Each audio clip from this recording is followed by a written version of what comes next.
Yep. Okay, we are live. Let's see. Let's wait a couple minutes, see if there's people in. I know there are a bunch of people waiting, or people click like ahead of time to remind themselves. So we'll give people a minute to pop on. We'll see what happens. Swords, okay. yes. Swords. We're talking Libra. about. We start talking. My channel, so people know this is Julianne Victoria, and this is. You want to introduce yourself? Hi, I'm Amy, known as the Mystic Rose Tarot on YouTube and on Instagram. Yes, so we're here to talk about Tarot of the Holy Light. Yes. So Amy's had this deck, I think, for like a year, you said? Yep. And I just got it a month ago because she mentioned it. You trust me. I love that. Yeah, it was like, okay, it was on my wish list, and I thought, okay, I'm gonna get it. I'm curious about it. I forgot what I was curious about, and then I realized it was the astrology once I got it. So I've just been getting to know the deck. Just started reading the book a week and a half ago. So we're here sort of to talk about the deck because we're both curious about the astrological associations with all the cards, because it's not like the Thoth deck or the Hermetic Tarot. It's not the Hermetic Golden Dawn system of deck and associations. And we were like, what is this? Trying to figure it out. So we decided we are going to learn this together and share it with you guys out there. I can see people coming in. Hello. And talk about it. Yeah. For those who are here, can you just let me know if you can hear us okay? I always like to check in just in case we're muted for some reason. Unless you're shy. Some people don't like to comment. That's okay. So we're going to go through the swords. So we're going in order of the book. So starting with the minor arcana, we're going to go through the swords, talk about what we've discovered and what we're trying to figure out still, and what we maybe agree upon or disagree upon. I don't know how it might relate to the RWS, Rider-Waite-Smith system. Yeah, and go from there. So just like, I'm going to show a couple charts. For people out there who want to look up these charts, Google them. There's all sorts of ones you can find out. So most, I can't say all because there's so many decks out there, but most tarot decks, like Thoth deck, Hermetic Tarot, ones that put the astrological symbols on all the cards, not just the majors, the minors as well. On the minors, they're using the Decan system of the Hermetic Order of the Golden Dawn. And in this system, well, you're going to be able to see. Now, the screen is much smaller than normal. Well, I'll just hold it back here. The planetary associations go in a specific order around for the decans. So it starts with Sun, Venus, Mercury, Moon, Saturn, Jupiter, Mars, and then they'll repeat that same order as they're associated to the signs of the zodiac. And then the minors go in the order of cardinal, fixed, mutable. So aces are the element. This is the Golden Dawn system, just for comparison. 2, 3s, and 4s are the cardinal signs of the appropriate element. 2, 3, 4, 5, 6, and 7 are the fixed, and 8, 9s, and 10s are the mutables. Totally different with Tarot of the Holy Light. Well, since I'm on this, you can butt in whenever you want. I'll just talk. But Tarot of the Holy Light has the 10s as the card that represents. Oh, thank you, Iridescency. Hello, thank you. She says sound is fine. The 10s as representing the element, or all 3 signs of that element, and 2, 3, 4. Those are the 10s. Yes, thank you. The 10 of Swords, at least. Right here. Yeah, so it shows all the signs, zodiac signs of that element. And then it lumps 2, 3, and 4 as cardinal. 5, 6, sorry, Ace, 2, 3. So 1, 2, 3 as the cardinal. 4, 5, 6 as the fixed, and 7, 8, 9 as the mutable. So it totally shifts. So if you're really used to looking at the astrology of the minor arcana, this is a huge shift. Yeah. In your brain, you're like, whoa, wait, what? And those cogs kind of get stuck, like, what? It can't work. Okay, so that's the Golden Dawn wheel, and I just got this off of the internet a while ago. I used for quick reference when I can't remember. And then there is an elemental system for the decans, and that is what Tarot of the Holy Light is doing in its own way. So you can also get an elemental chart where the rulers, so can't do this on the rulers of so we have Aries, and then it has 3 segments, the 3 decans, so 10 degrees each, are the planet rulers of those decans are the planet rulers of the 3 fire signs, because Aries is a fire sign. So Aries, Leo, and Sagittarius. And so that's how they're all laid out. So that's an intro to what we're trying to figure out here. I think it's a good starting point, because that's where I am on the Golden Dawn astrological correspondences. That's how I'm applying my knowledge with the astrology with RWS Tarot, not Tarot of the Holy Light. I tried doing that, and boy, that was just too much. Yeah. It is a completely different system, as you're saying. So you do have to change. You do have to shift.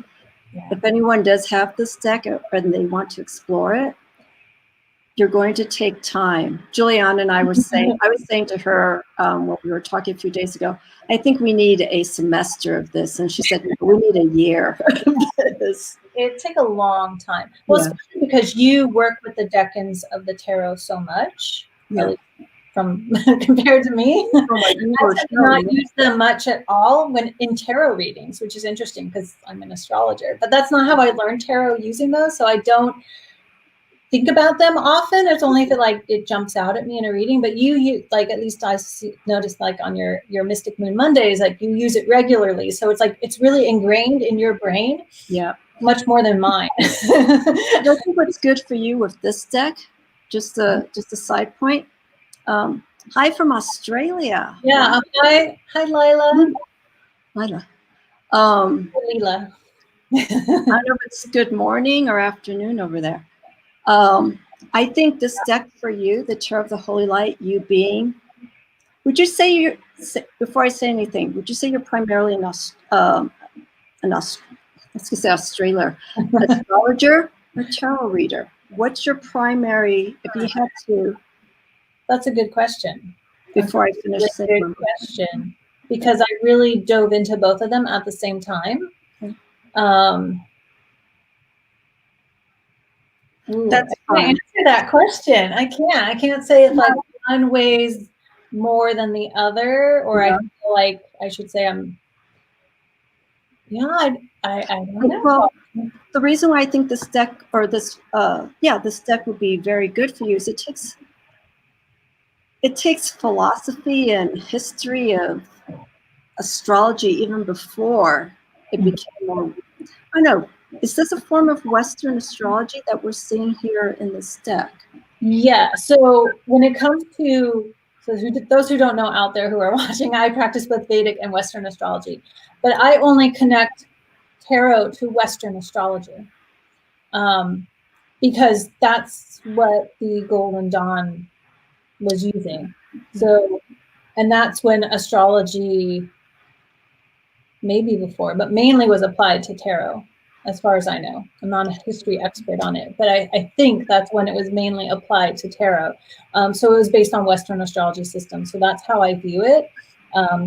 Yeah, I can't switch astrology systems with tarot cards. It's Western astrology with tarot always. Yeah, because that's how it was developed. Yeah. I'm wondering once we both go through this book, whenever and that'll do. I'm interested to see how your perspective is going to be towards astrology and the tarot, because Tarot of the Holy Life, people aren't familiar with this deck. It incorporates a lot of different systems. Yeah. So you can almost, if you feel like you're more on the esoteric side, Tree of Life, astrology site, when you get the deck and the book, you can actually focus on all those attributes individually. So if you just want to focus more on the hermetic side of this deck, you'll find all the information here for it. You don't have to feel overwhelmed like me, feeling like I have to learn everything, because I have this deck. It has all these beautiful images and information in it. I want to learn. We're learning this deck, by the way. Because we want to learn this. I mean, it is. And understand it. I'll call it an intense deck. It is. Yeah, you can use it to study, because she does have the Kabbalah associations connected, and like, yeah, you could spend a lifetime, maybe not a lifetime, but a long time. Yeah. Studying this deck. So Iridescent Sea says Tarot of the Holy Light uses the continental system. I think it's an older astrological from back when they only recognized 7. Yeah, so that the elemental, yeah, the right one, is like, I guess the continental system's another name for it. And yes, it only, well, both of them use only the original 7 planets, which includes the sun and moon. But it's interesting, this chart I have has added Uranus, Neptune, and Pluto in combination with Jupiter, Saturn, and Mars.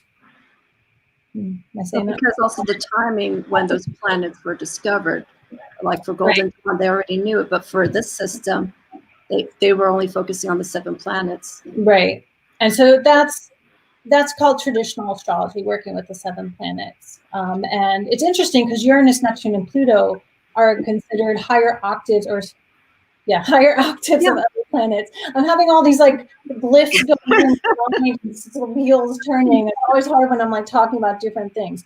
So Uranus is considered the higher mind, so the higher octave of Mercury. Neptune is a higher octave of Venus, and Pluto is a higher octave of Mars.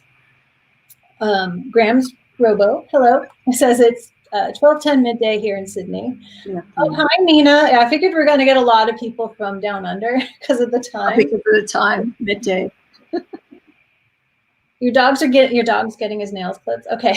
I hope he's okay with that.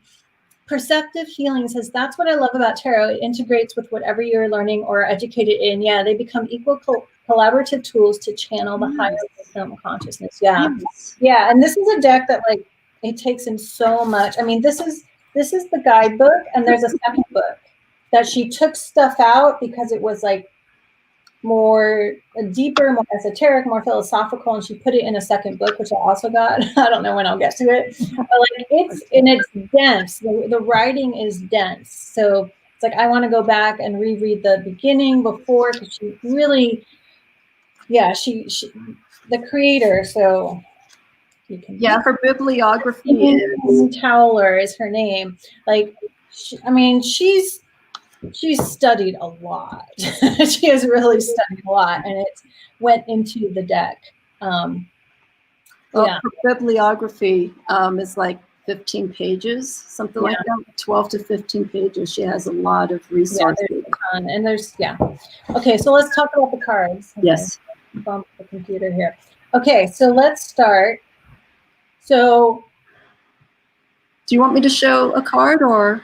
Sure, yeah. So we'll start with the Ace of Swords. That's good because it like fills the screen. Okay, so Ace of Swords. So we're starting with the swords are air. So we're going to be with the air signs, Libra, Gemini, Aquarius. And so we're starting with the cardinal one, Libra. So the astrology, and so I'm reading the top bit from the book for you guys. The astrology is 1 to 10, which is degrees of Libra ruled by Venus. So the first decan of a sign will be its own sign and its ruler. So it's why Venus is the ruler. And so, it's funny because lives are flipped. Lives are flipped from what I'm used to. So I'm always like, I don't know where I'm pointing. So it confuses me. I'm like, wait, no, wrong side. Yeah, so Libra over Venus. And then she has essential dignitaries. She has upright domicile, Venus and Libra. So that domicile means Venus is home. She's at home in her own sign of Libra. Reversed, similar, Venus in Taurus. So Venus also rules Taurus. So Venus is very much at home, both upright and reversed. Which to me tells me like the reversed energy, she does go into the reversals, is not that strong because it's still the same ruler. But she does go into the reversals quite a bit in the guidebook. So for those of you out there who really read reversals, you can get, like, she really goes into it. But in relation to astrology and those essential dignitaries that she writes at the top. And then there's the Sephira and angelic dignities, which we won't talk about because that's a totally other subject. So the aces tend to be, or this ace is pretty straight up, I think. Yeah. Anything you want to add? Well, when looking at this, at the card, one thing that when looking at the book and the card, I was interested in the relationship to these. And these are, the Ace of Swords is basically, it's challenges that we face, but also challenges that we put within ourselves. Right. And so what was interesting, that I didn't get information though from this is, I'm sorry, this is so a little difficult because I have to go opposite. I know. From what I was reading is this is our center. This is our true self. And so with the Ace of Swords, it's more or less, that's the center. That's what we're trying to come to terms with, to understand, to grow with, and also to make proper like-minded decisions. And then these other aspects, these influences, which I didn't see in the book unless you caught something. I don't remember reading about that either. Yeah, I mean, I understand here we have the sun and the moon. Right. And if anyone, as we're discussing this, has read the book and worked with the deck, please feel free to chime in if you, because it's me and we're learning this together. Yeah, it's very, it's taking two people right now to kind of go through this deck together. I'm certain it's going to be a lot more. So from what I'm understanding, I think these are the different levels of, different levels of consciousness to achieve this center point. We have the influence of the moon, we have the influence of the sun, but also too, we have Venus and Libra. And so it's trying to create that harmony within, but also to do it in such a way that, the swords is also cutting to the truth, getting to the core fact of things. So along the way, there's going to be some hardships, but you have to learn to go beyond it. So I'm going out a little bit on a tangent. I'm still trying to connect these because as I'm taking this card, I'm feeling this more has to do with different levels of consciousness, but there's no reference to it in the book. No. Well, she just mentions the eyes. Yeah. But I can't tie the eyes specifically, and there's also different colors. So this is just me looking at it intuitively. Purple for spirituality, red for energy, blue, that is blue there. Yeah. For thought. Oops, I'm going the wrong side. Oh my God. No, blue for emotions, and then yellow for thought.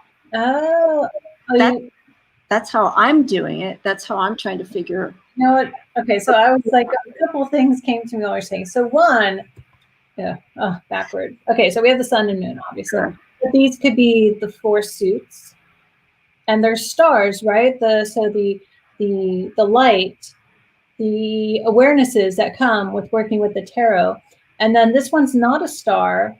So as you said, like it's like us, right? Yes, it's our consciousness. But also because, so this is air, Libra is air, but Venus is very earthy, sensual energy, and this could represent us, life, earthly existence, amidst all the air of consciousness and information of the suits. I got another question. Would this also, isn't Venus sometimes related to water?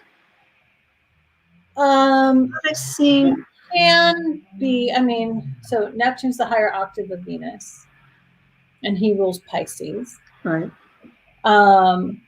Aphrodite, the Roman Venus, came from the sea, or the Greek Venus came from the sea. I don't, as an astrologer, I don't typically associate her with water, but some other astrologers might. Yeah. Okay, I thought I came across something. Maybe it was in here or elsewhere, but there was reference to Venus being affiliated with water. It might be in this book when it's talking about Pisces and Venus. When we get to that. Yeah, but I just think of her as very, because she's sensuality and love and creativity. Those are very material, physical things. And she's Taurus, very earthy energy. Yeah. No, that makes sense. I understand. Yeah. I'm getting outside information, and it's gonna call in my head, and it's gonna change. And then we'll read something somewhere else, be like, wait, no, it's not. Isn't Scorpio Earth? Isn't it an Earth? Well, Scorpio's water, right? No, I know that. Yeah, but yeah, sometimes, and sometimes there's like a tarot reader or tarot creator or an astrologer who completely changes things. And then we're trying to figure out tarot of the Holy Light.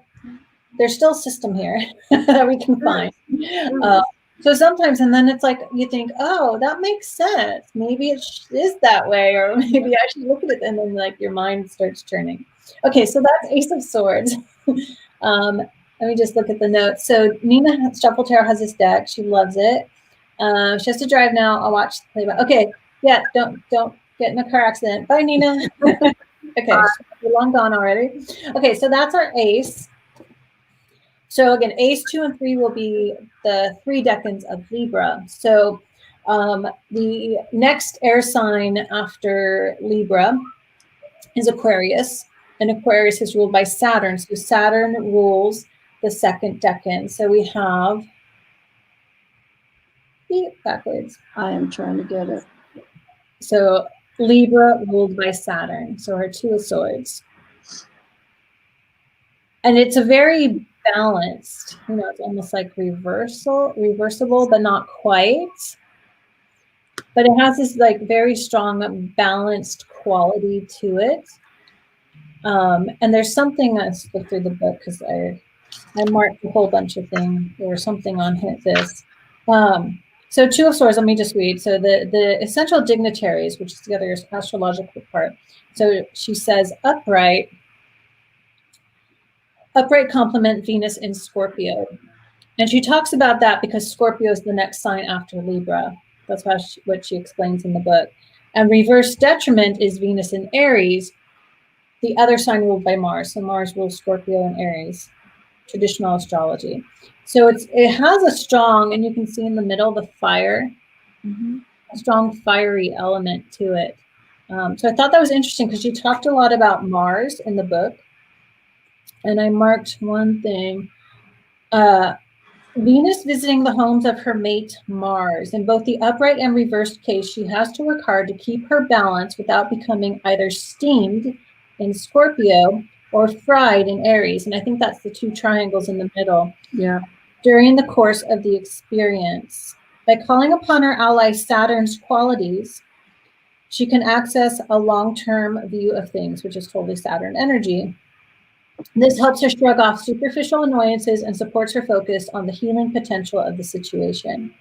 So it's a different 2 of Swords to me, a very different take on it, very much about balance, not getting like you're holding it up, not getting like overwhelmed in the middle and taking your time on things and doing things in that Libra, very balanced way. So I thought that was, it's a very different 2 of Swords. You guys watch Another thing that I took from it was it's learning how to work with opposites. Yes, challenges. And going here at my notes,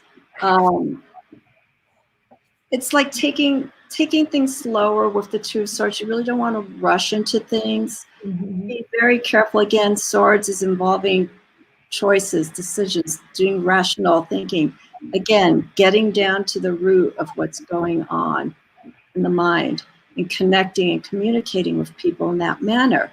But I wrote down one little paragraph that I thought was really perfect to describe the Two of Swords for this card, but also any of the other Two of Swords in any deck. It's concession with the opposition. So basically, towards the end of the Two of Swords, she writes something that it's over in the end. It's probably best not to really challenge if you really want to create harmony with the person or whatever the situation is. One of you will have to kind of step back a little bit. One of you will have to give. You have to concede a little bit. Yeah. And so it's because if you keep going back and forth, it's just going to be that. It's just going to be the swords, just going back and forth, back and forth. Someone's going to have to, back down a little bit. Yeah. That's the layman's term for the Two of Swords. Yeah, and it's very much about that balance of opposites. And, you have the white arm, which would be the masculine, and the dark arm, which would be the feminine, balancing the two, balancing opposite directions, balancing the Venus and Mars. And Saturn there saying, old grandpa, take your time. I like how Saturn grandpa, he's totally like that. Where did that come from? I've never heard that. I often give the analogy of like Saturn's energy, because you have to wait it out.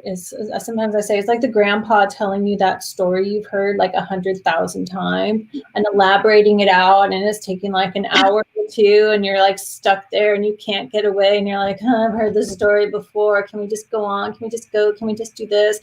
And at the end, he like has this one little sentence that like makes the whole thing make sense and teaches you the biggest lesson of your life. Exactly. That's what Saturn is.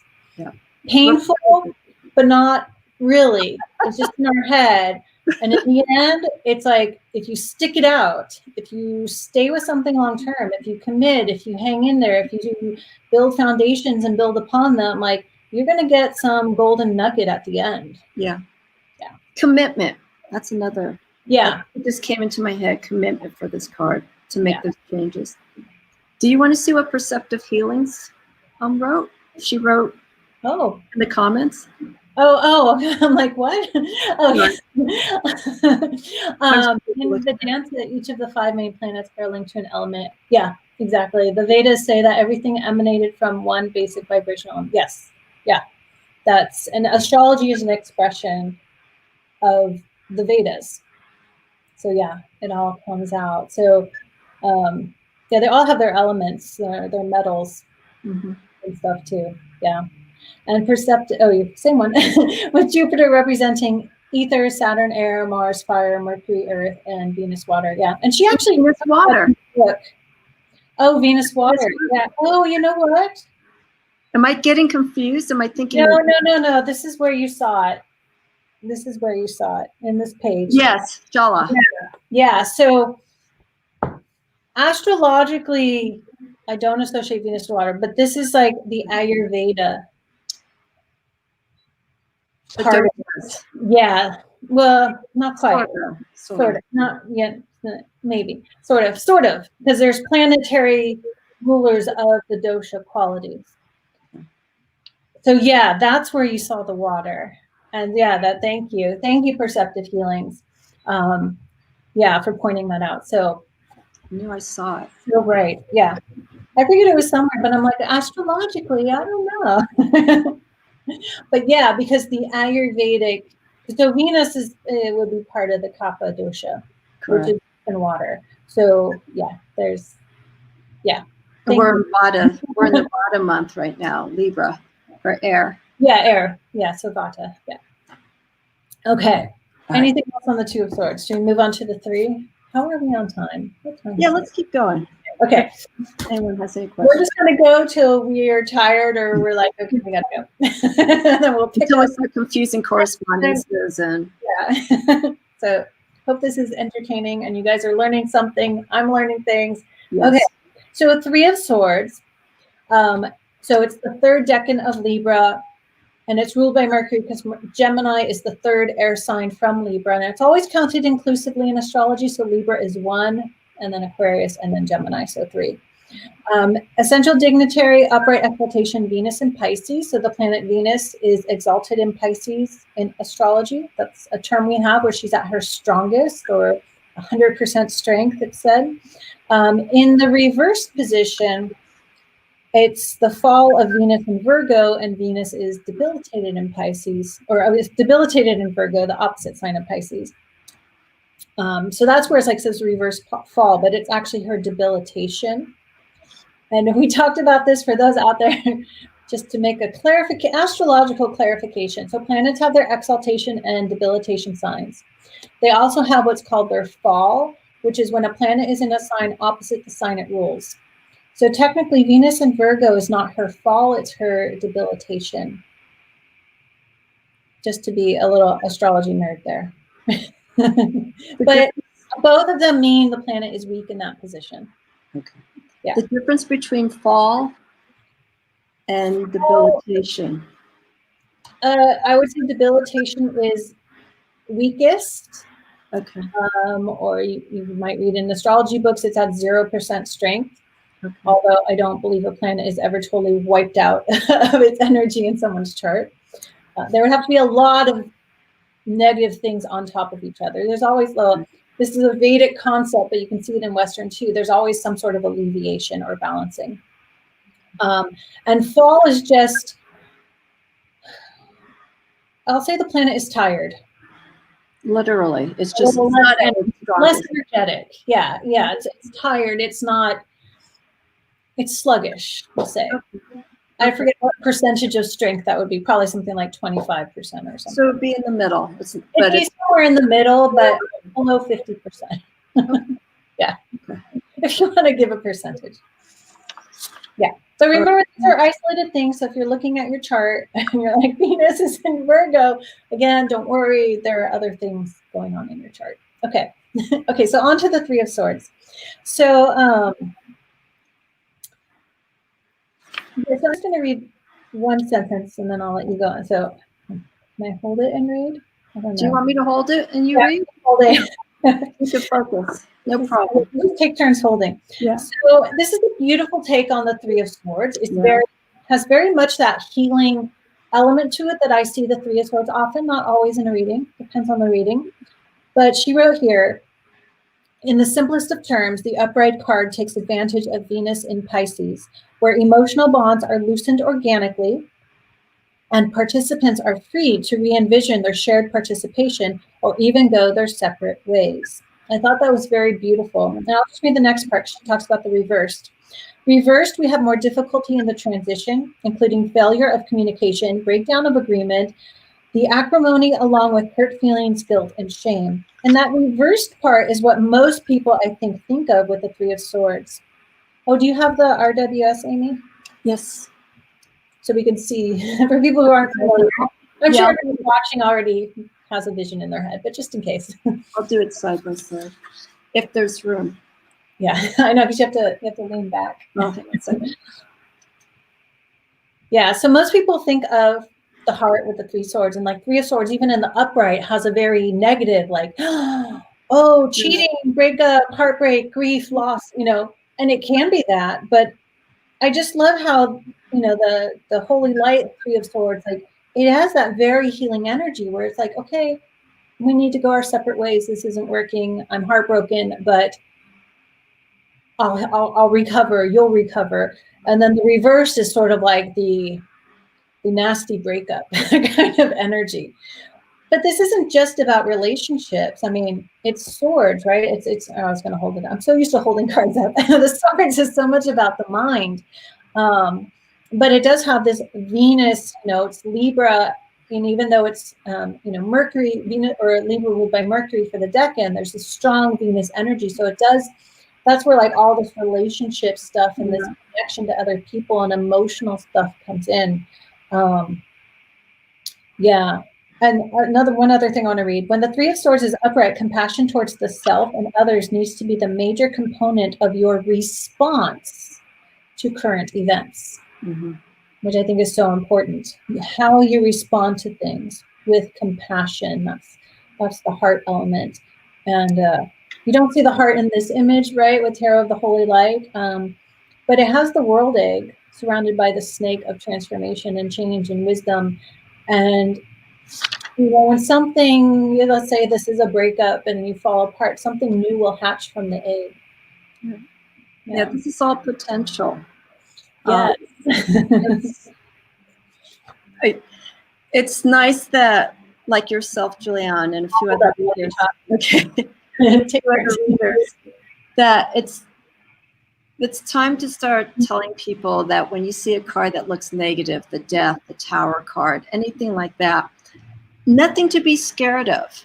You know, that's something that we see and hear a lot with the experience of just the image itself. It's a very shocking image for depending on what card it is, and people just automatically stick to that. And I think what's so important is, especially with this card, the another word is I like is the Orphic egg. It's life, and these swords that are in here, again, it's something that we could have done to ourselves, or someone put thoughts into our heads that really restrict us, and it holds us back from moving forward for our potential. When I do readings, I like to be very straightforward, but I like people to see both sides of things. Mm-hmm. You know, you can have a very harsh reading, but it's just a sign. It's just a message saying that you have to make some changes. Right. So if you happen to get, you know, a lot of heavy cards that are holding on the negative side, we just got to reverse it. The Three of Swords, I'm embracing because I'm understanding more, and I've been doing this for a long time, but I'm understanding more. This is nothing to be afraid of. And when you get, if you have your own deck and you're working with cards and you're getting familiar with them, you'll learn in time not to be scared. And also, when you flip the card around here, the Three of Swords, I don't know if you saw this, Julianne, but she mentions in the book, that's the earth. It doesn't look like it, but that's the earth on the bottom part. So that's the reverse of this, is actually telling us, you know, to see at a wider spectrum of things. There is limitless potential out there. Mm-hmm. And I see what you mean. The earth. Yeah, exactly. I'm like at the bottom. I'm looking at the bottom reverse. There's a lot when you look at the tarot. It's right there. There's a lot going on. So I think a majority of the people that I've seen who've made comment about this deck, they kind of hold back from it because it's too busy. There's all this stuff going at them. Spend time with it. Yeah, but I mean, a lot of the symbols in the cards are astrological, and so there's like suns and moons in many cards, and like, you know, ancient medieval zodiac wheels. But then it's the other things that give detail to that. Yeah. It goes more into it. You get, I mean, the great thing about this, about Tarot of the Holy Light, is you have the basic, you know, we have the basic, the Three of Swords, the Four of Swords, so on and so forth. But this deck goes in a lot more. It's philosophy, there's history. Don't get overwhelmed with it. Yeah. You know, I know of one person who has this deck and said that I can't even read the book. I just do readings with it, and intuitively reads with this deck. Yeah. And says that it works for them that way. And especially if you know astrology, you can work, because it is so strongly astrologically based, not just because of the decan association, but because of the imagery. Yeah, you could just read intuitively and bring in your astrology knowledge so beautifully. Yes. Let me ask you a quick question. The Three of Swords. Mm-hmm. Well, actually, let's go to the Four of Swords so we can keep going. Before you explain that, oops, where's my Four of Swords? Oh, where is it? Here it is. Sorry. I was taking a nap. No, I put it off to the side because I was going to put it forward. When you see the Four of Swords, Okay, we already have this. We already have the decan. Astrologically, without looking at this. Okay, I'm learning to everyone. I'm not versed in this, so I'm asking Julianne questions so I can learn as well. Yes. Okay. When you look at the image, what do you see astrologically? Without looking at this, I what see do you the see sun, astrologically? and I see the sun. Like Like what quiet energy. So yeah. Did I throw you for a loop? I didn't mean to. For a loop. Sorry. People resting, the couple merging. So you could see that as Venus energy. The mind at rest.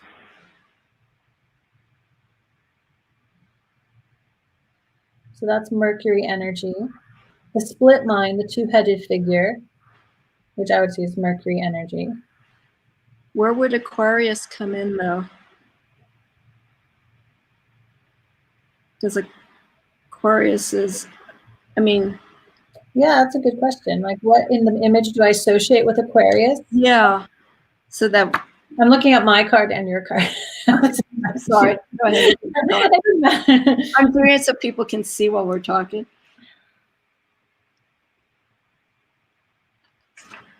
I don't see Aquarius energy in the image. But I see, is it Mercury? Yeah, it's Mercury. I see the Mercury energy for sure, which is interesting. Iridescent It's also part of the system where it's cardinal, fixed, mutable, how they're laid out. So what Aquarius do you see? I'll take a stab. Okay. Well, I'm looking at. It is alchemical. Oh, and hello, Norberto. And yeah, it is very, the whole deck is very alchemical iridescency. Yeah, definitely. Well, what I can see Aquarius-wise, I see more possibly potential. I don't know if she even describes this in the book. I see. Okay, it is a time of rest, of course, from what's taken place beforehand in the previous cards, but it's also time to think, to contemplate. And with Aquarius, they're visionary thinkers. They're the rebels. I would think this is maybe the early steps of for Aquarius. What they're in the process of doing something radical. It doesn't show it. This is my okay. Yeah, I don't feel it shows any Aquarius energy exactly. Tried. But it's air. It's air, the swords. So yeah, I mean, I guess as we go through the deck, we don't literally have to see any relationship with the sign to the image that we see. We'll probably see some. Yeah, but some. And I just want to add to iridescency. She said it looks very alchemical. There's a lot of images in the cards that also, like with the astrological wheels, they'll also have alchemical symbols, and we'll say like Solway Coagula, things like that. So there's a lot of in the image, like purposely put in the imagery itself is very alchemical. Hello, Fairy Wren. Okay. So this Four of Swords. Let's go back. Mention looking at the decans. When we get to the next group of the fixed signs, the rulership, it's in order when the cards are 6, 4, 5. And she explains that in the book very deeply, or it's philosophically. So we won't go in that. But if you're wondering why isn't Saturn, who rules Aquarius, first on 4? It's because she has them grouped in different ways. So just accept that's not having to go off on a half-hour tangent on that. Only Christine knows the answer. So we're starting with Mercury, the second decan of Aquarius ruler, which is Gemini, the second air sign after Aquarius. Again, you count inclusively. So it's ruled by Mercury. And she has here for the essential dignity, upright complement is Saturn in Cancer. Reverse detriment, Saturn in Leo, which is an interesting combination there. And I don't, yeah, so it's interesting how she pulled those together, and she didn't say a whole lot in the book, except she says the dance of detachment is a favorite endeavor for those with strong influences in Aquarius, the air sign of the philosopher, which is interesting because I associate, I would say Sagittarius is more the philosopher, but Aquarius is too. Yeah. When the card falls upright, Saturn makes outreach to his mate and complement, Moon in Cancer. The nurturance and emotional closeness of Cancer, the womb, the nest, the maternal embrace, is refreshing for cold, dry Saturn, but he doesn't want to live there all the time. The realm of Cancer has from antiquity been considered the chamber leading into and out of incarnation. There is philosophically at the Tropic of Cancer is a portal, a gate for incarnation, and Tropic of Capricorn, the opposite, is portal to leave. But that's an aside, if you're wondering what that means. Let's see, chamber in and out of carnation, the womb at birth and the tomb at death. So here it's both. Meanwhile, her mate Saturn is the karma lord, the ring pass not, and the watcher of the threshold. He controls the crowd of souls moving into and out of incarnation. So Saturn, I sometimes equate also, besides Grandpa, the Grim Reaper. He has many faces in my thinking. So that's where she's getting that. And then when reverse, Saturn's detriment in Leo, because Leo is the opposite sign of Aquarius. So that's one of the things you're like, Saturn in Cancer, what? Where is this coming from? So that gives you another layer of the astrology. But to me, this is very RWS-y looking, except for the hermaphrodite, or she says androgyny. Or androgyne, whichever way you want to say it. But it is very similar to RWS representation, I would say. Could the couple be? But it's not a couple. They're merging. They're merging. They're merged, so they have two heads, but it's one body. Could it be the joining of?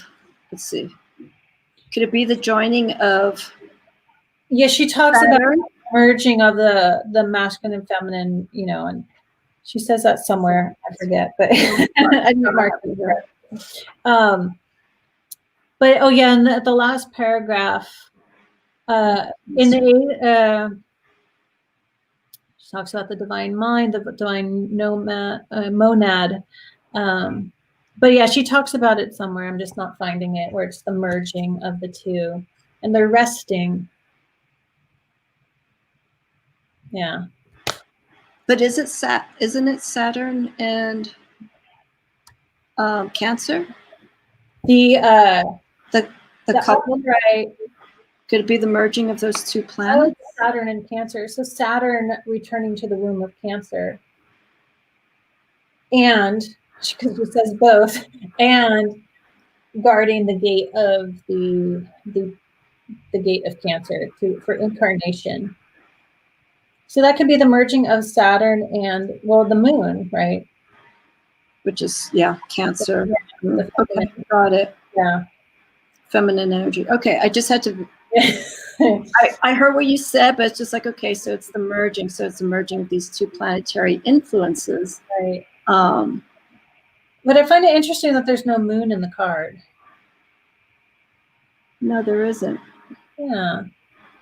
Interesting. You can't tell what time of it could be night. I don't know. Right. Night or day. This is some of the things that I'm like, wait, what? And I'm so confused about the card, and I'm like, okay. Alrighty. And was there I don't think she made reference. No, I didn't. I don't recall anything made reference to that. I mean, it looks like some sort of coat of arms or shield, right? But No.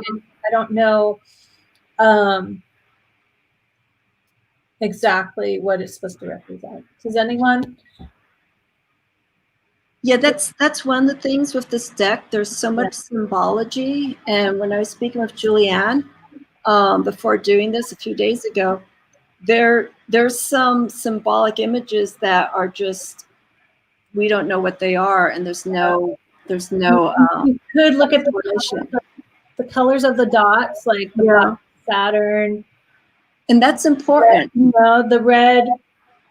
Just, Yeah. it could be Venus, but she's not associated.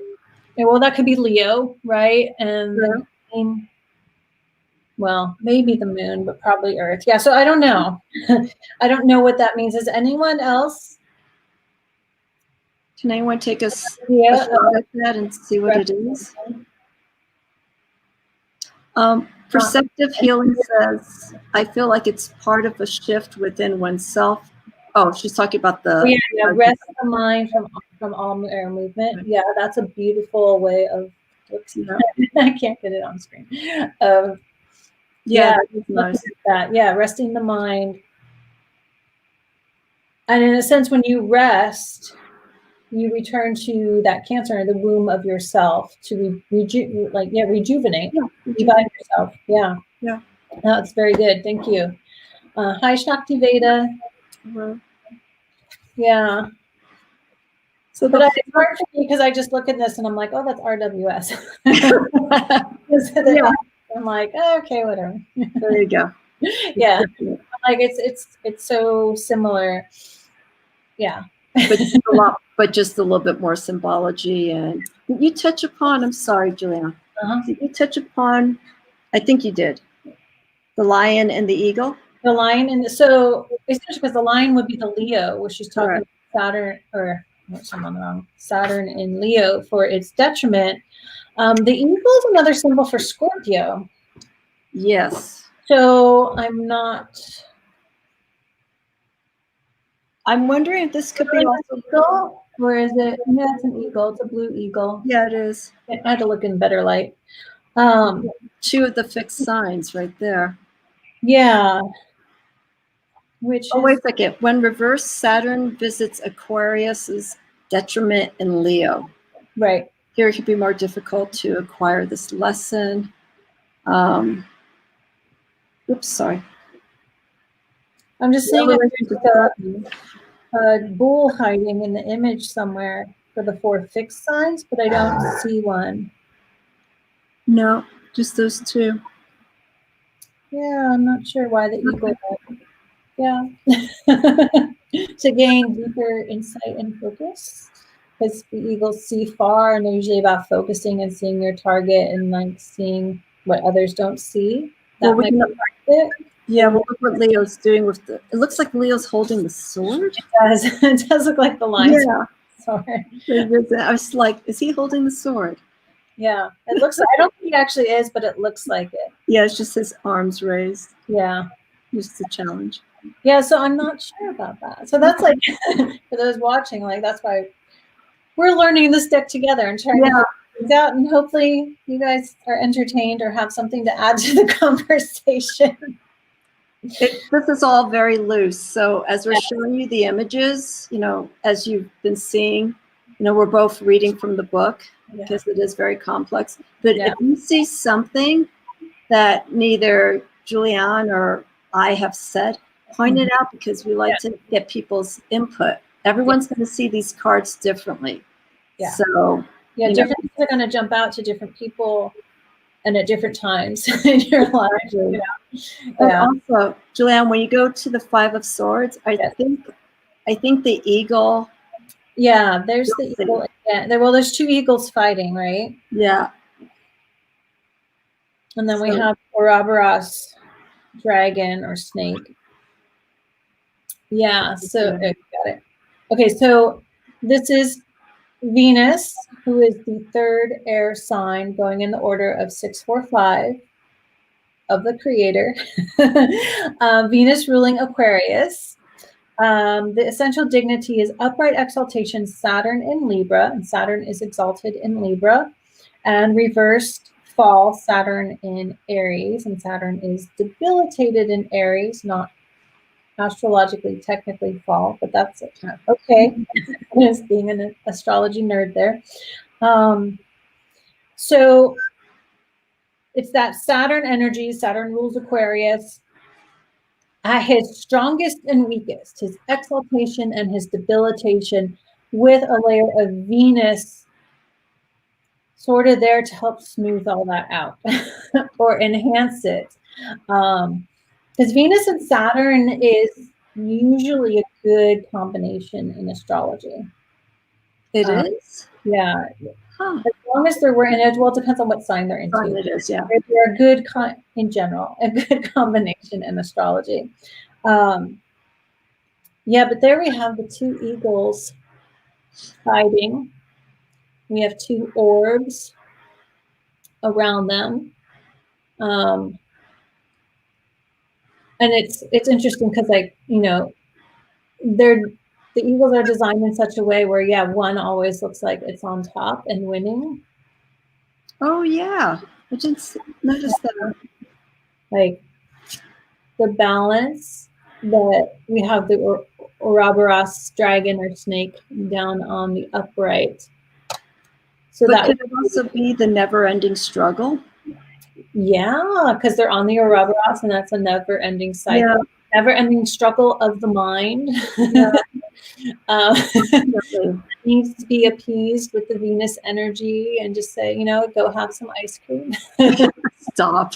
Go take a bubble bath and rest your mind. It's a never-ending. The mind is always going, right? The mind is always going. It's either going to be, let's say, the upright Saturn in exaltation. That's going to be like focused and hardworking, but eventually need a break, and that would be the Venus energy. Or it's like slave driving yourself.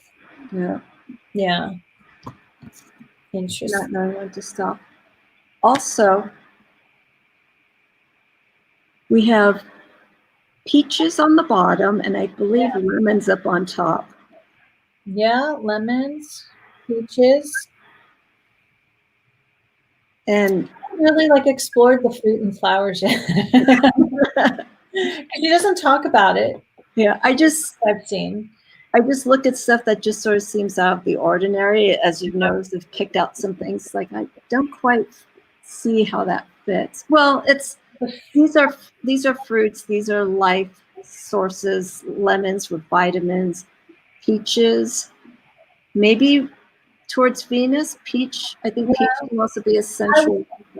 I would see fruit as a Venus thing because it's sweet stuff, sweet foods, fruits. Yeah. Maybe not lemons. It's a lemon. Mix the lemons with the peaches, and they're sweet. So Shakti Veda says, what birds are those? So those, we're pretty sure they're eagles. Yeah. Or some sort of bird of prey. They're stylized eagles. Yeah.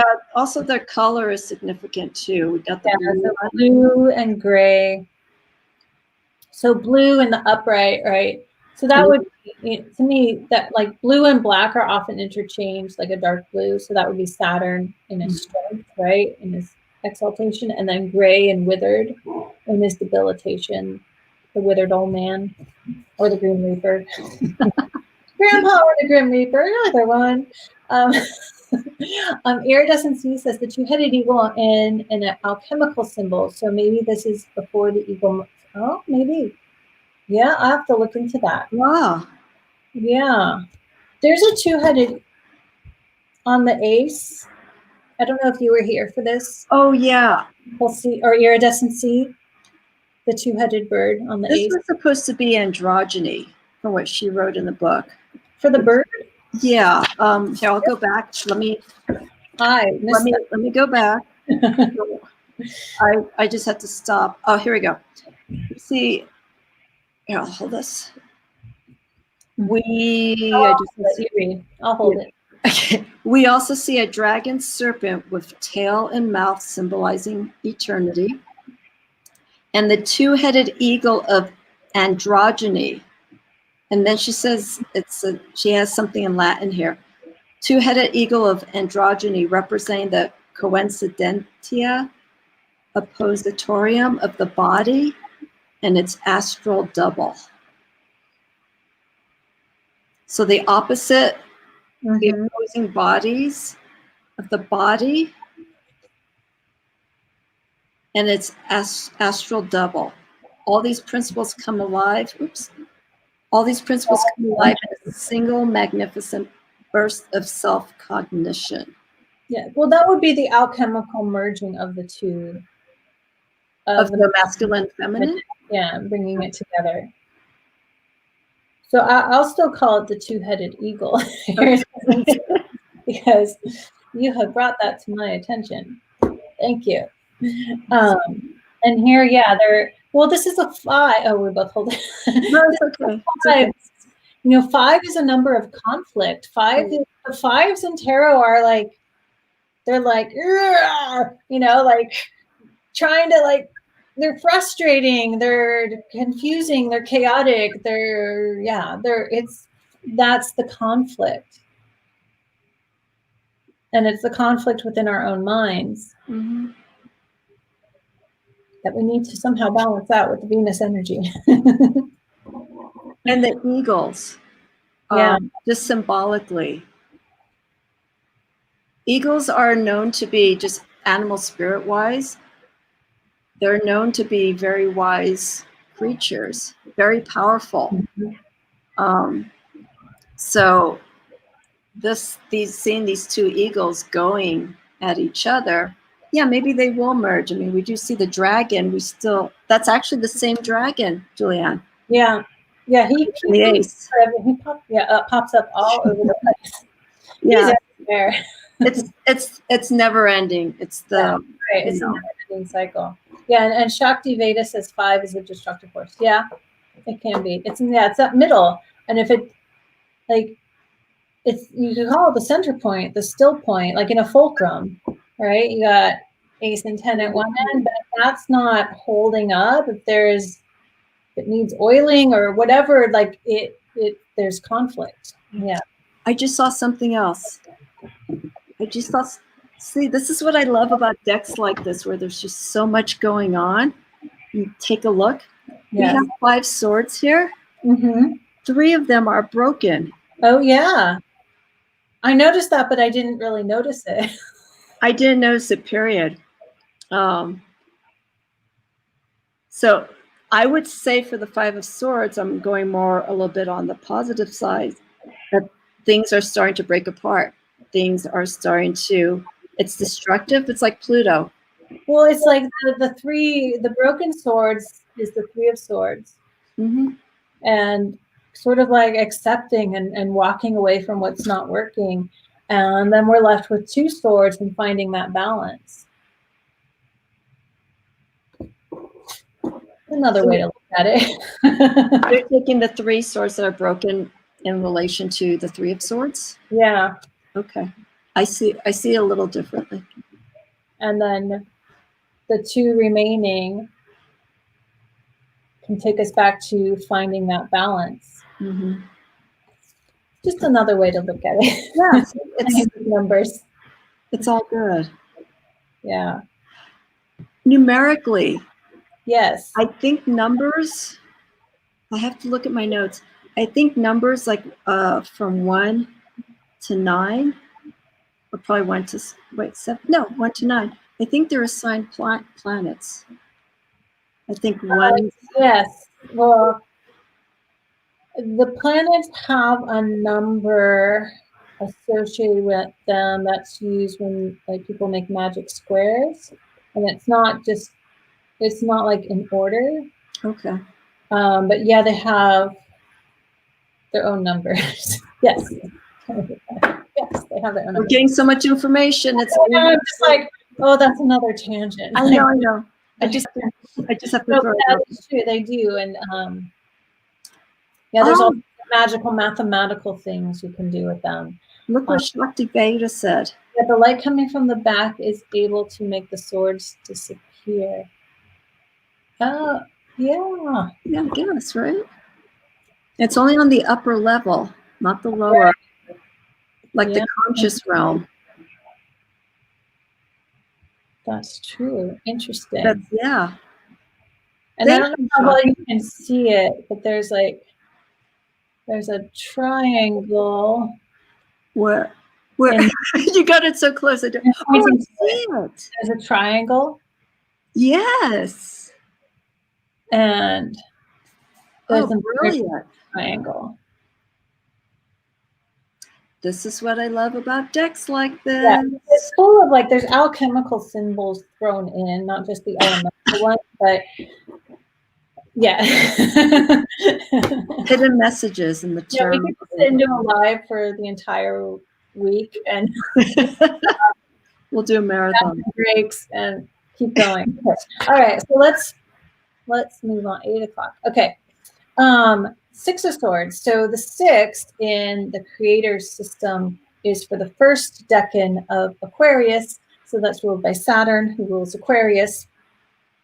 And the essential dignity is upright exaltation, Saturn in Libra. Oh, strong one. I'm on the 5 there. Let me get to the right page here. Okay, so essential dignity, upright domicile, Saturn in Aquarius. So domicile, Saturn's home. He's at home in Aquarius because he rules Aquarius. Reversed, similar, Saturn in Capricorn, his other sign he rules. So this is a strongly Saturnian card. And looking at the image, this is another card where it's very RWS to me. It's the ship, and the swords aren't on the ship, but they're showing the way for the ship to move on to other things. Oh, thank you. And it's like the ship's going off on a long-term journey, which is very Saturn energy. And to me, there's a feeling of acceptance. Okay, time to move on and go on to other things. It's interesting, and I think she mentions this in the book, if I remember from what I read, because in the thought system, this is the card of science, which is highly, intellectual. Mm-hmm. And so you'd expect some sort of mercurial element to it, but there isn't. But it makes sense to me the more I thought about it, is because with all this Saturn energy, because science, Mercury is quicksilver, right? It's quick thoughts, learning things quickly, and science takes a long time, hundreds, thousands of years, if we ever really understand things. I mean, it's the process of trying to figure out what we don't know. Will that ever end? Yeah. It's a long, long journey that just goes on and on and on. So you can't rush it. You can't rush important intellectual processes, I'll say it that way, or important journeys in your life, however this, is playing out.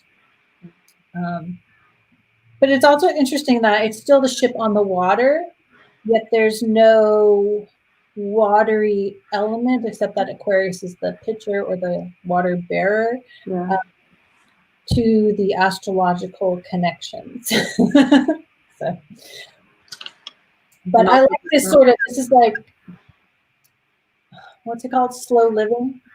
Slow living? Slow living. That's a trend on I've seen on YouTube, the vloggers, the slow living, the slow life.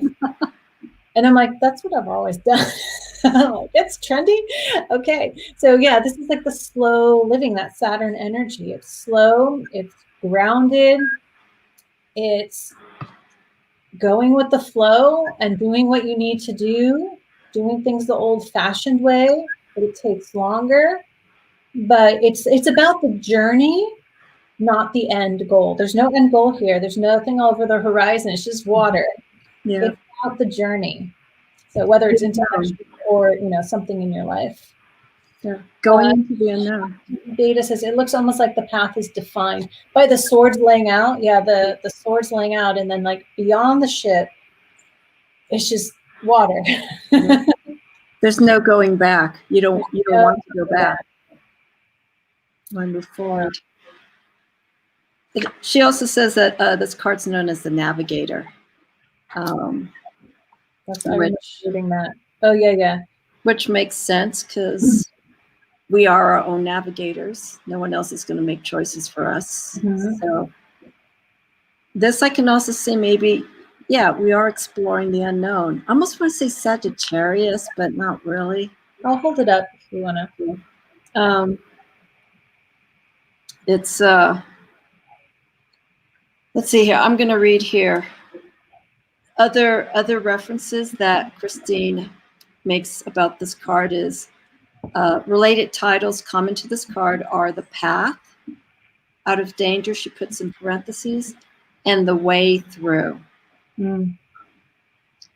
And part of the mystery of this card is the issue of waiting for the tide. And yeah, I mean, you brought that up. There's no Saturn. Yeah, there's no movement. Mm-hmm. It's just, like you said, it's going to take time. Yeah. It's like the Two of Wands. Is it the Two of Wands or is it the Three of Wands? Where I think it's the Three of Wands, where you see the person looking out in the distance. In the RWS, yeah. Well, yeah, like they've already set. It's a little different. Yeah, well, two and three of Wands, the person is looking out. So Two of Wands is usually holding the Earth or a globe. Correct. And then the three is back to turn and is looking out. So two is like profile-ish. Yeah. Yeah, in a traditional deck. There's so many decks out there, it's so hard to but some others. I'm just relaying that one for some reason because the Three of Wands is basically that you've already made the process towards your goals. You're just waiting to see what's going to happen. Yeah. And that mentality. Mm-hmm. It's the same thing. Yeah. The waters are still until the tide. Mm-hmm. You know, we're waiting for the tide until there's some movement. Right. It's a time of patience and waiting. Very Be still with your mind. Just let it go. Exactly. Perceptive King says that does make sense. Looks like tune into your third eye for direction. Yeah, and Shakti Veda, interesting conversation. Two of my favorite ladies. Oh, thank you. Oh, thank you. And I just want to the bird here. There's a bird here. So there's I see. There's some Hebrew and some Latin, and an eye, of course. Oh, backwards screen. But the bird here. And to me, it's like a phoenix of the sun. I agree. This is a new journey. So it's not necessarily new beginning energy, but with this phoenix energy, it's like you go, can I point on screen like this? Go over that horizon and you'll find a new birth, a new life, a new insight, a new discovery, whatever this is pertaining to you in your reading. Yeah. Well, numerically, it's the one thing that I see that's common is we see from ace to fours. We're starting to see the progression. Mm-hmm. And then with fives. I'm sorry, I don't mean to go on a tangent. It's just the way. No, it's okay. And then we get to the fives. Four, we've already built the foundation of what's going on, just numerically explained. Yeah. And then five, four, we got the foundation, and then we get some challenges coming in. But from 6 to 10, or in this case, 6 to 9 in this deck, we start seeing if we make proper choices, we can move ahead, we can move forward. So the six, again, with the Six of Swords, it is movement. We just don't know what's, like you're saying, what's on the horizon. Yeah, and that fits with the astrological layout of cardinal, fixed, mutable, because cardinal is like initiatory action. They start each season in Western astrology. They start new things, and then the fixed is like the foundation, right? The stability, and then in this deck, 7, 8, 9s become the mutable signs, where like there's flexibility and you have freedom of movement, and you have more free will, you could say. Yeah. Okay, so let's move on to 7. We're doing it. Phoenix rising. Wow, there's a ton in one card. Yeah, there's a ton in every card. Receptive healings. I mean, some of them you look at and you think, oh no, that's just this, but then you go into it and you're like, oh my God. And we're not even getting into the Kabbalah, Tree of Life. angelic stuff. Like, I'm like, I don't know. Okay, that's just too much. Focus on one thing. Okay, so keep talking. I will be right back. My cat. Okay. So then we move on to the Seven of Swords, which I actually love how she talks about this card in the guidebook, because it's kind of very much how I've come to embrace this card. And I was telling Amy before we started that the Seven of Swords has been a consistent stalker card for me for at least a year, approximately a year. So I really love how she described it. So because she groups the cards differently, and the deck in order is actually 9, 7, 8. The Seven of Swords, so it's mutable sign is Gemini for these 3 cards, and it's for the second decan, which is ruled by Venus. So this is Venus in Gemini, or Gemini ruled by Venus. It's phrased both those ways when you talk about the decans. The essential dignities upright complement Mercury in Pisces, which Mercury is actually debilitated in Pisces. So this is like where I have this sort of like discrepancy in my brain. Oh, hi, Dee. Thanks for joining us. But she has that as the complement. And the reverse detriment is Mercury in Sagittarius, which is the opposite sign of Gemini. Okay, so complicated looking card. We got a crescent moon on top, an eye in a wheel with the writing is really small and blurry. And this is a collage deck taken from like a lot of, it looks like medieval art and other art. So I don't know if we're really meant to read that. It's very blurry in person, like it'd be hard to read, but I believe it's like an alchemical wheel of some sort, astrological alchemical wheel. And then we have the fox stealing the chickens.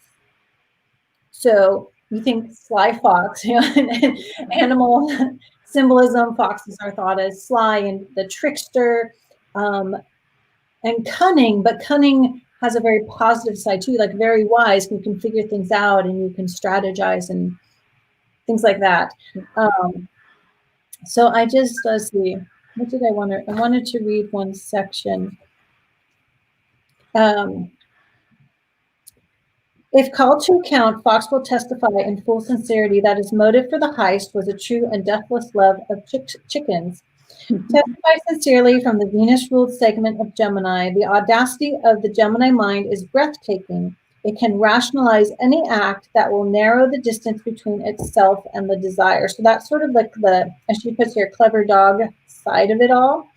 But then she says, when the card falls upright, we are justly proud of ourselves for seeing and exploiting angles that others in our situation don't notice. So this is where it's like personal strategies, seeing what to do, not so much like to trick someone else or steal from someone else, you know, kind of those traditional Seven of Swords or be deceptive, but what do I see that I can do in order to achieve my goals? So it's like exploiting angles, not other people. It's like, oh, I could do this, or I could just do it a little bit differently, and I might have a different result that I would like much better.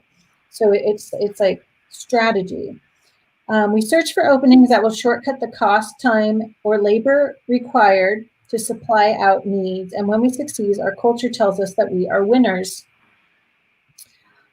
So yeah, it's an interesting take, looking at both the sly fox, but also like, oh, you're crafty. So like, even when you say to someone you're crafty, it can be like you're like Mr. Smith is crafty, right? Or like, oh, you're really smart. How did you figure that out? No one else saw to do it that way. So that's how to go about things, just with clearer eyes, or with swords, it's clearer mind, right?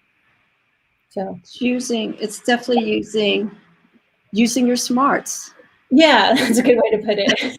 It's like you've gone through the experiences, aces through 6, you've learned, you're getting it, you're starting to understand.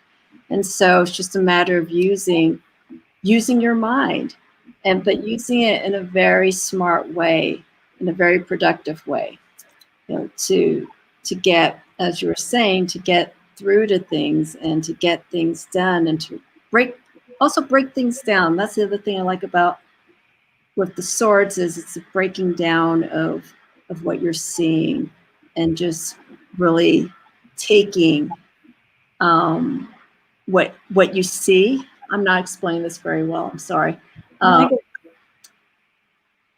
It's like, it's almost like Virgo, but it's the opposite. It's what you're doing. You're seeing everything. It's a whole mishmash of things. But in this whole plot of things, you start understanding the I. Yes, you start understanding certain things that relate to you and what you need to communicate, what you need to express.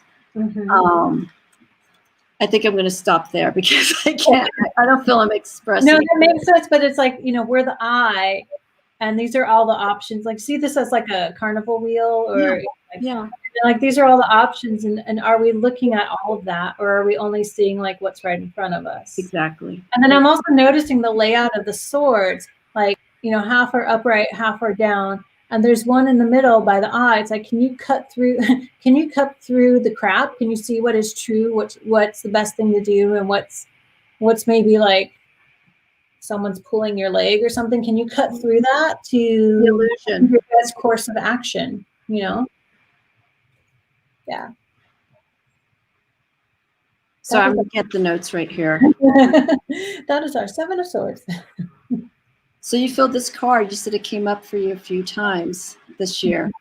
Has it been accurate for you? You don't be personal, but has it been accurate for you? It's been accurate in the sense of like it telling me I need to maybe see things differently, or plan things differently, or research things more and look at other things. Yeah, definitely.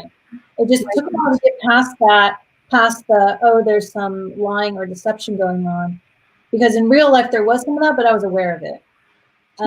So I knew it was more because of the questions I was asking when I do the spread. So I was like, this isn't about that. This is about me, Yeah. Makes sense. Shakti Veda says, it is my moon in Aquarius. It's like seeing the big picture in situations, or sometimes seeing things before they happen, or see via dreams. It looks to be all of it. Yeah. Like that's a lot, right? But that's all of it. Seeing the bigger picture in both physical reality and energetically, which would be like in your dreams, and psychologically as well.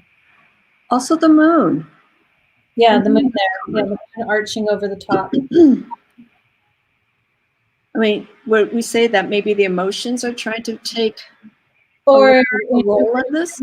Intuition looking over.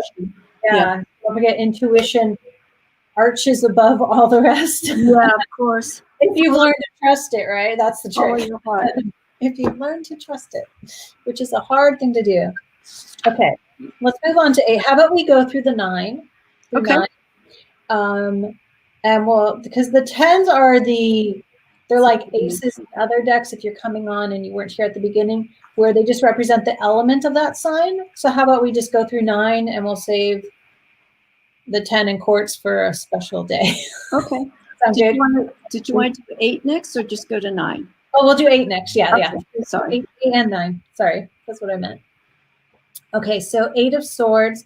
It's you got it. So this is a very, Pippish or Marseille looking card compared to the others. We have the Sun and Moon, and then it's swords and flowers. So it's very Marseille styled. But she talks about that in here where it's like, it kind of fits what the 8 of Swords is about. Like you could be trapped behind that fence of swords. So this is for the decan. So this represents, because she has her own order, the 3rd decan of Gemini, which is ruled by Saturn, because Aquarius is the 3rd air sign from Gemini. And the essential dignity, upright exaltation, Mercury in Virgo, where Mercury is both exalted in Virgo and rules Virgo. And Shakti Veda says DNA. Yeah, I can see that. Absolutely. Reverse fall Mercury in Pisces. And this is where you see that Mercury is debilitated in Pisces, where the other card it's not. So it's a very interesting, it's where I would want to ask the creator, why did you say that? So yeah, this is, I like that. DNA trapped by family, because it's thoughts, it's mind, it's air, family beliefs. Saturn represents tradition as well. So traditional beliefs, traditional Values. thinking, traditional values, traditional ideas. So yeah, totally. And that could be in our physical DNA, or we hear it from family, or we're raised a certain way. Yeah. Totally. Yeah, that's awesome. So, and she calls Eight of Swords is often called, she put in quote, the test in the book. It's a mental test. It's a test of, she says it's simple and traditional. It was talking about how it's designed. I didn't actually mark anything on my Eight of Swords, so to me it was very straightforward. Well, you see one of the swords, the tip has blood on it. Oh, yeah. So maybe that is part of the test. Part of the test, or blood representing family tradition. Yeah, bloodlines. Yeah. Or how have we pierced ourselves with our thinking that we're holding on to? So like beliefs we hold on to could be our own personal traditions. Sometimes it's hard to, like, traditions are comfortable, whether they're like family traditions, holiday traditions, religious traditions, our own thought patterns, traditions, our own lifestyle behavior traditions. It's hard to break away from them because it's what's comfortable, in the sense that it's what we're used to. Mm-hmm. But that's completely a mental construct. And sometimes it hurts. It could be that blood. It pricks us to like change things up, because we have to change the way we think about ourselves or something, or a tradition. A sacrifice. Just sacrifice, yeah. Or just the thought of breaking away, where the whole actual act of it isn't even that bad. It's the whole breaking out of the thought of breaking away from something. It's like, Overthinking. So Shakti says, between the sun and moon, well, between the masculine and feminine. I should point out, I don't know if you were here, but there are sun and moons in like most cards. But it could be, yeah, between, it's like, I have to do this. So all these swords are separating that balance, separating the integration of the masculine and feminine, right? It's our minds break us out of wholeness and integration within. So you could see it that way. You're like, yeah, you guys in the comments are like bringing out great things. I love that. But yeah, it's like our mental constructs, or holding on to a belief or an idea or whatever, keeps us separated, keeps us from being an integrated whole, where the sun and moon, the yin and the yang, the masculine and feminine are more connected. I don't think in human form they'll be completely 100% in balance for a sustained period of time. I think that we have to be beyond the body for that. But yeah. I think also too, it's very similar, the cross pattern. Being imprisoned. I mean, I think this is also a common meaning for the Rider-Waite-Smith, being imprisoned by our own thoughts, hurt that comes from it, obviously not seeing anything, since there's no person in this one, but yeah, just being bound by your own thoughts and not seeing. It's interesting that you said there's no person in this one.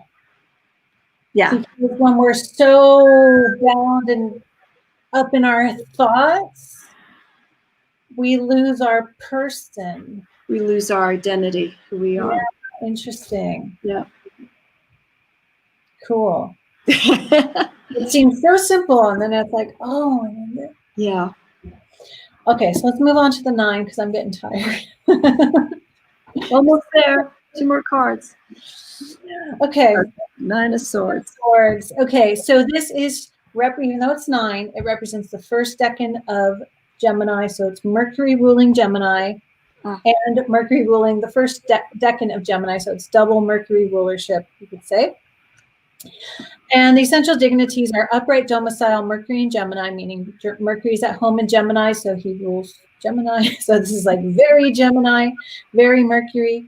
Reversed, similar Mercury in Virgo. Mercury rules Virgo as well. So this is like all Mercury, all mind. Yeah, and that's That's 9 of Swords. You could see like, so that's an eagle again, right? A golden eagle? No. Yeah. That's an eagle, right? It is. It's like it's progressed. It's gone from its. It's a golden eagle, but it's chained to the swords, and then there's these sort of like, I was gonna like point on you, other people could see it. I can't. You can't see it? The virtual reality here. Okay. Then there's these little like angels with angel wings. thingies with like, yeah, like around, but like the bird is chained to the rock. The swords are there. Is this the Ark of the Covenant? No, I can't. Oh, Actually, no. I can't remember what I read. What is that?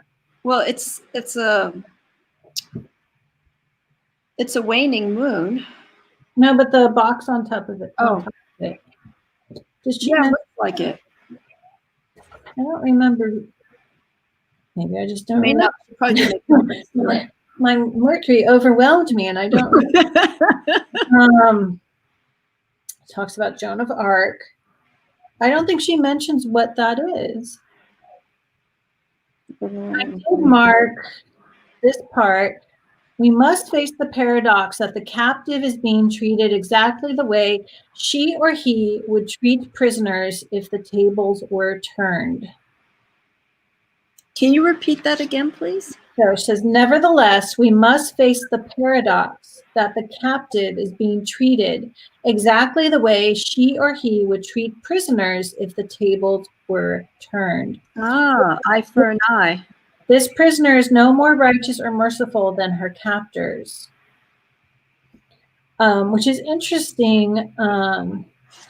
Like that goes into very interesting psychology. Because years ago I came across this in reading something in psychology where we don't allow other people to treat us any worse than we treat ourselves in our own minds, or that we feel we deserve to be treated, whether we're consciously aware of that or not. And it was just sort of like, whoa, if I'm letting that person treat me this way, that must be how I view myself. So it was like a very introspective thing, like, oh, okay. You know, it's just very enlightening, but like painful too. This is painful to be chained to something. Or like an RWS, you know, it's the woman, you know, her head in her hands and she's crying in bed and she's distraught because she can't sleep or she's hurt or she's sick or, you know, yeah, it's like, it's very, even though like it's all Mercury and Mercury represents the mind and intellect, but that can also play out the other idea of mind as our psychology. Yeah. Even our subconscious, even though that's more Neptunian, but it can broaden into that idea. But I just, I'm like, what are these little angel thingies? Let's hold that close so people. They're like legless little. Yeah, like dolls. Like angel dolls. Like they're there looking over it, but they're not helping. Yeah, I'm actually looking here in the book for any guidance. Yes, the bird is chained. Shakti Veda is the chain for grounding in this deck, not in this card. No, not for grounding. No, I have to agree. The bird wants to have a free mind. So when our minds are chained, whether we're sticking to something or we feel we have to stick to an idea or a decision, or we're stressing about something but not taking action, like it's all up here. It's true that that is very ungrounded, but in the image in the card, especially because it's a golden eagle, and I feel like he needs to free his mind from what's weighing him down. Yeah. Iridescency says it may have something to do with the relationship between gold and Mercury. Oh, yes. Yeah. Good insight. They use Mercury to extract gold from stones. Oh. Wow. Yeah. Wow. Yeah. More on the alchemy. I need to like switch. So I'm like thinking, let me think like an alchemist or just let iridescency do it for me. Yeah. It's so. Because all that Mercury energy in the golden eagle. I wonder if those little angel creatures, I want to call them, because they're not like, I don't know what they are. Those little wing, I want to call them imps, those little angel imps. Yeah. Are, well, Mercury is Quicksilver, and he has wings on his heel, but they don't have legs, and there's two of them. If they're there holding down the golden eagle, They don't look they're like representing Mercury somehow as the trickster and wanting to get the gold. Could they also be the messengers? They The could angels. be, because Mercury is also a messenger. Yeah. Angel is messenger. Like they're trying to Mercury is deliver. way more complicated than he gets credit for, I think. And we say he, but he's a neutral planet, because he represents so many things. Yeah, this is a complicated 9. And then we have the moon. We got the moon is there. We have the large. It holds power. Mm-hmm. It holds precedence over. And evil. it's hard to see because it looks like flames, but I think this is actually the sun. Because see how the flames.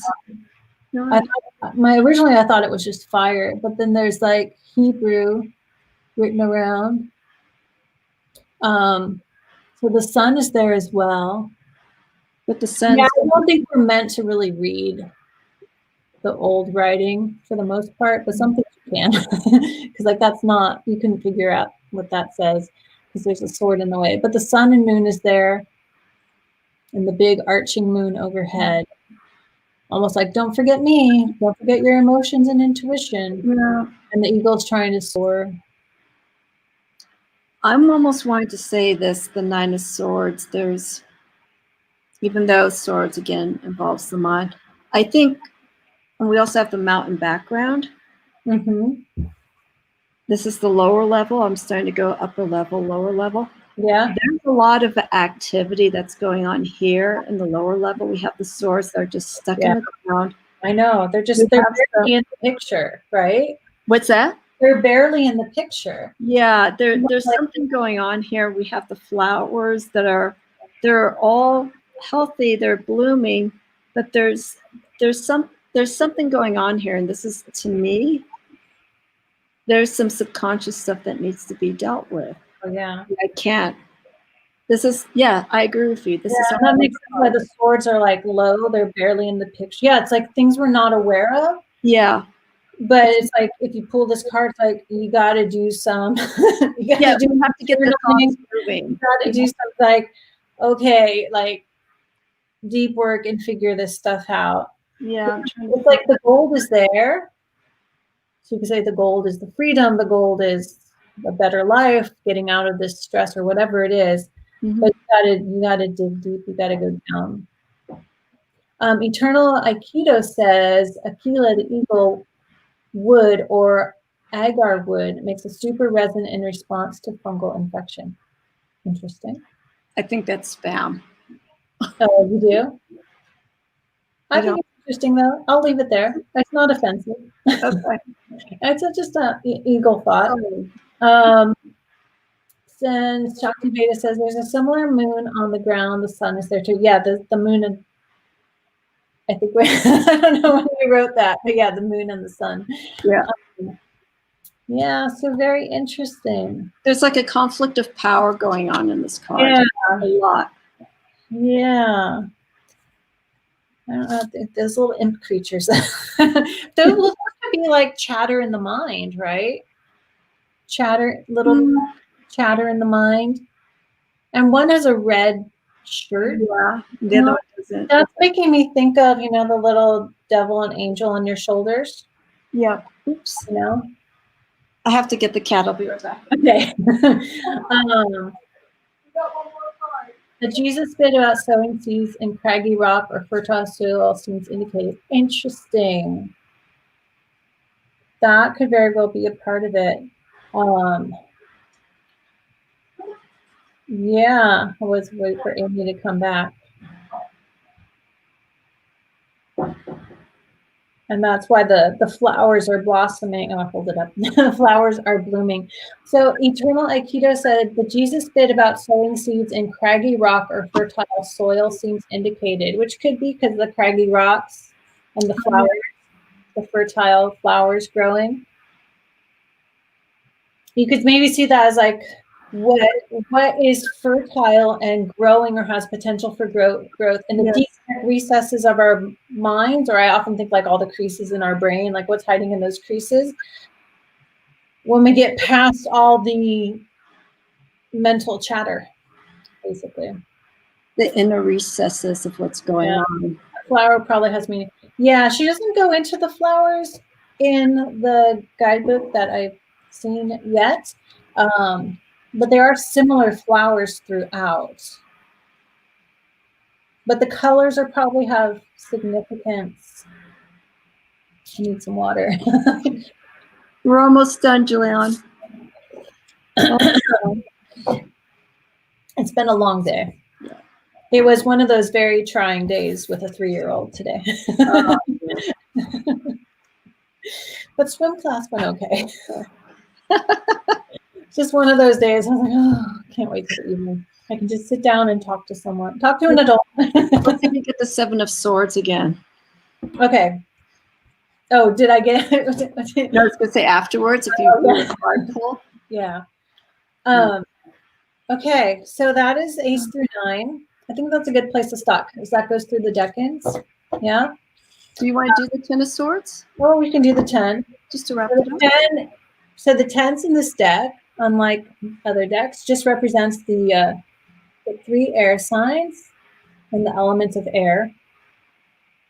And you can see it has kind of a similar image to many 10 of Swords with the sword stabbing person. But we have the hermaphrodite, she calls it the androgyny.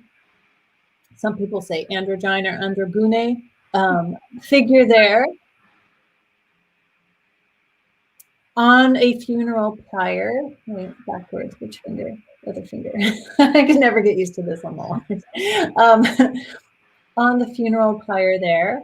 And of course, we have like many cards will have the zodiac symbols in some way. The sun, a white bird, which may be a dove, and a rainbow coming out, and the moon. And this is probably the earth down here.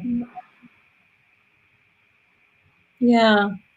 So it's sort of like, it's interesting how this symbol is really tiny. And it's almost like, you know, that ending that comes about opens up so much more. Yeah. It opens up, like almost you could say this is ether, not just air, but ether. Opens up the universe. Yeah. Ouch. Ouch.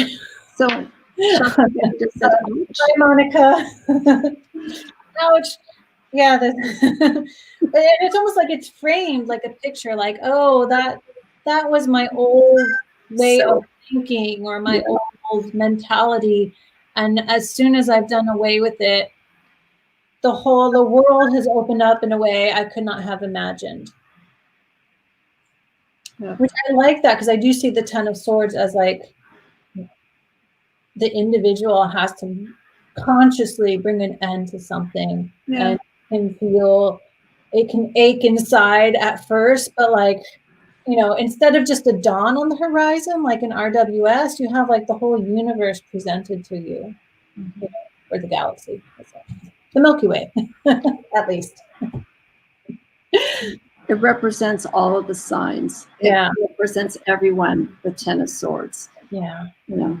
Artsy girl, nice 10 of Swords. Yeah, I like the 10 of Swords, actually. Eternal Aikido says, does libel block chakras? But communicating with the earth makes the rainbow. Not sure I understand what you mean there. I'm trying to figure out. Not sure. Hi, Brianne, love. Or haters gonna hate. So libel as in someone's lied, basically. Well, being lied to can block the chakras. And you can see well, it's not a chakra rainbow, but you could make a correlation there with that. Yes. And Brienne says, I came on late, but do love these cards. Julianne, Amy, hi. Hi. Thanks for being here. We're just about to wrap up. We've gone ace through 10 in the swords. We'll save the courts for like a court day. A court day? And that'll go quicker. A court date. Ha, ha. Swords in the body look like symbolism for block chakras. Oh. Yeah. Oh, yeah. Yeah, it's possible. Many. One's in the it's up. One's in the arm, but you could make a case for it, I would say, because there's 10 swords, right? So you could definitely make a case for that. Or I wonder, maybe the tree of life, because there's ones in the arms. All the different points in the body. Yeah. How many are there? Are 10 in there? 1, 2, 3, 5, 6. I'm 10, but yeah. 10 are there. Okay. You know, you assume, and then you're like, oh, there's one. There's missing. Yeah. Missing. 2, 3, 4, 5, 8. I mean, this is apropos, you know, for 10 of swords. Yeah. The culmination. And also 10, there I go numerology wise. 10 is also beginnings, and maybe that's what we're seeing here in the background. Yeah. This is like the imprint that we see here. Oops, sorry. And then this is the outcome. This is the next step. We go back to the beginning. Right, and kind of how I said, you know, it looks like it's in a picture frame. Like that was exactly the story, and it's like, oh, that's what was. But look at what I'm aware of, or look at my life now. You know, or look at my way I look at the world now. Yeah. Iridescency. It's such a stunning deck. Up until tonight, I have ignored the planetary course. I feel like, to me, this is like this is kind of part of why we're doing. Like, to me, this is a very astrological deck. So that's why I want to work with Julianne on this deck, because she's so versed with astrology, Vedic and Western, that, you know, I'm asking her questions because I'm not an astrologer. I'm exploring it to kind of, maybe there are some hidden messages that I'm just not seeing, and you're picking up on some of it too. I think there are some, but then I also think there's also, like, you know, how she's following some patterns too. Yeah, and those are in there, but like that 4 of Swords, I'm like, I don't see any. Yeah, I'll have to look at it more and sit with it more, but I'm like, not sure. But I wonder so anyone who's come on late, if anyone knows what these symbols are in this shield down here, can you leave it in the comments below? Because we're just about to sign out because I'm tired. And it's been over an hour and a half. Okay. The dot, the 10 of Swords isn't necessarily so final. Yes, iridescency, love the colors in the cosmic. You guys are talking. Okay. I was like, oh, that's coming. I'm looking at it too. And chocolate colors can also be thought as angelic presence, hence courage to go forth and accept change. Yes, definitely. People see angels as color or orbs, and sometimes those are colored orbs. Yeah. Dominoes, I know. Yeah. But it's definitely a shield with some sort of symbol. Yeah, I can hold that close. And the different colored dots, black, green, and red. It's a little hard to see, but secret society or something. I don't know. Yeah. Okay. All right. This is fun. Should we do the next one on your channel, or we can decide that later? Flip flop. Yeah. Never. Do it on my channel. We can. It doesn't matter. It may be a while, but yeah. There's no rush. Because there's a lot of dense stuff to read. If I could throw something in really quick, yes. Julianne and I will see how far we'll go with this deck. Hopefully we'll go through everything. And I did mention to her about, I contacted Christine Payne-Towler earlier this year because I wanted to get into her mind a little bit. And by the way, I've spoken to her. I love you, Christine, if you do see this.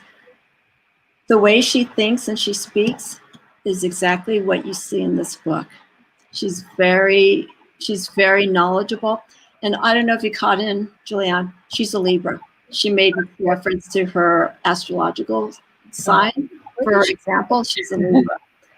So this is oozing with Libra. being an air sign is that just her sun sign?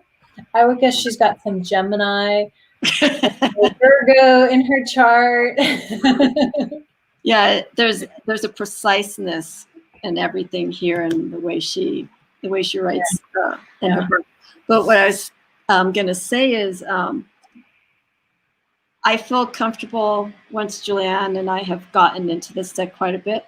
I like to reach out to her, to Christine, and see if maybe she could be a guest to join us and answer questions. And that will probably end up being a longer video, I have a feeling. But maybe, we'll get our questions put together and whatnot. But that's something that I think would be good. Yeah. She can help us fill in the blanks.